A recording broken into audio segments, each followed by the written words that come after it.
Good morning, sunshine. Welcome back to Tiger's Occult. I'm your friendly internet paranormal researcher and investigator, Dr. Morris, and today's entity is the Aitvaras, a household spirit from the Baltic region. Again, referring to our three main reference texts, Illy's Encyclopedia of Spirits, Bain's Encyclopedia of Spirits and Ghosts in World Mythology, and Guiley's Encyclopedia of Ghosts and Spirits, and a smattering of further research, this time significantly taken from Kylie McCormick's excellently cited research site blackdrago.com. I'm going to tell you where it comes from, how to identify it, what it does, we'll address any ethical concerns, and then we'll make sure we go over safe interaction with the entity if you should ever come across it during your travels. Let's get into the origins.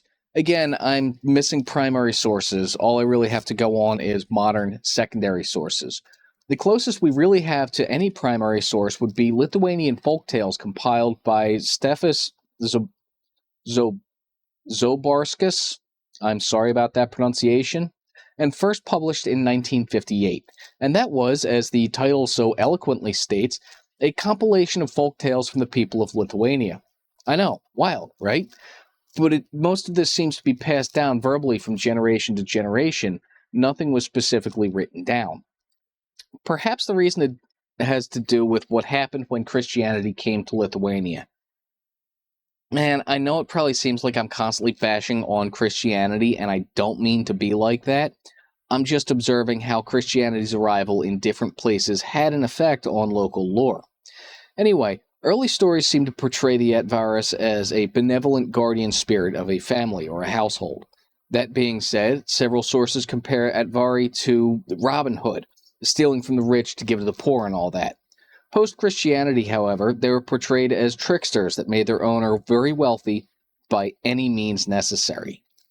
As for the physical identification methods, this one gets fairly interesting and fairly confusing. Depending on its environment, the Aitvaras can take on many different forms. While outside, Bain contends that it may look like a black cow, a dragon, or a serpent with a fiery tail. While indoors, it may look like a black rooster, a cockerel, or a cat. Manfred Lurker's 2003 work, Dictionary of Gods and Goddesses, Devils and Demons, claimed that when observed in flight at night, they seem to be a couple of wavy lines of fire. Carol Rose's book, Giants, Monsters, and Dragons, details a fascinating birth cycle. One method is to use an egg from a 7-year-old rooster or a cockerel, and then to incubate that egg under the armpit until it hatches. Yes, I know, on the surface that's absurd considering that cockerels and roosters are just male chickens. But I'm just going by what the legends say. The other way to hatch an Aitvaras is, well, it's to incubate a boar's testicle in the same manner. Thank you, Larson, who wrote the 1974 essay, Myth in Indo-European Antiquity.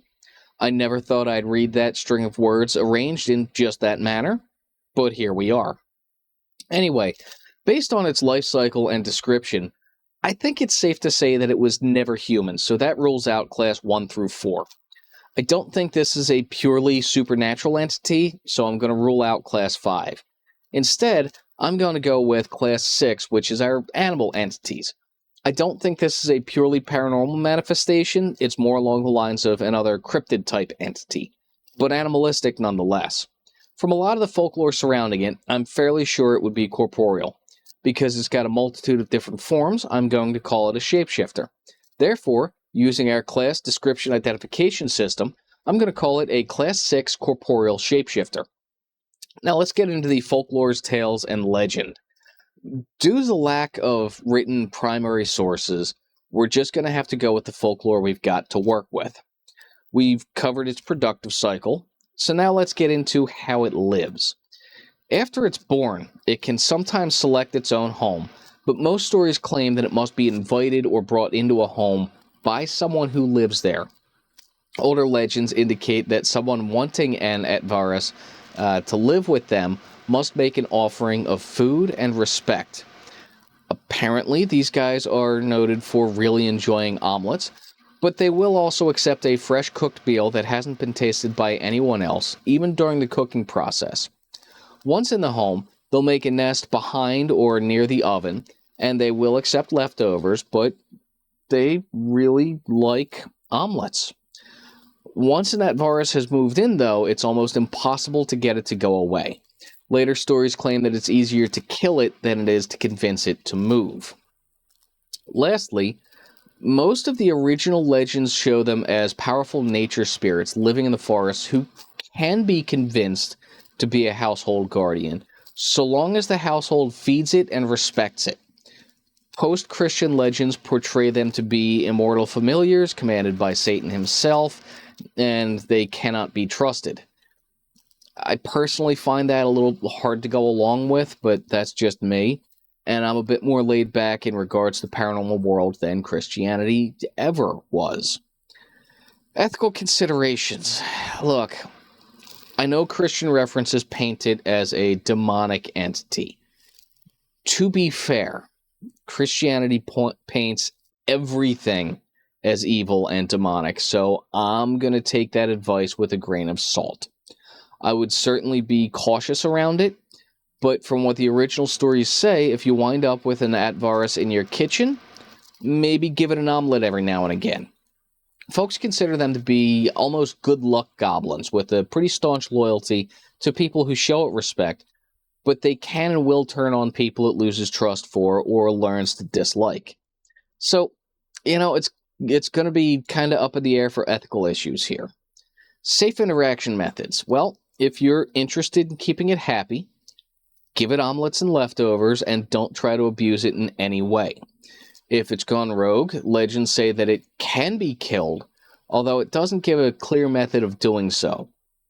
Christians say that one must be an honest, righteous, God-fearing Christian to do so, but Christians say that about everything.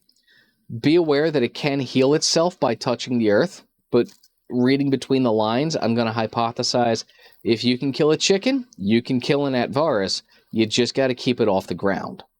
Anyway, that's about all the information I was able to dig up about the Aitvaras. I hope you found it informative. As always, like, comment, share, subscribe, all that good stuff. Ring the bell for notifications from my channel. You can find me on YouTube, Rumble, BitChute, and Odyssey. If you have an entity that you'd really like to see covered, I'm not averse to skipping around a bit. Let me know in the comments section down below. Till next time, fellas, I'll see you down here at the lab.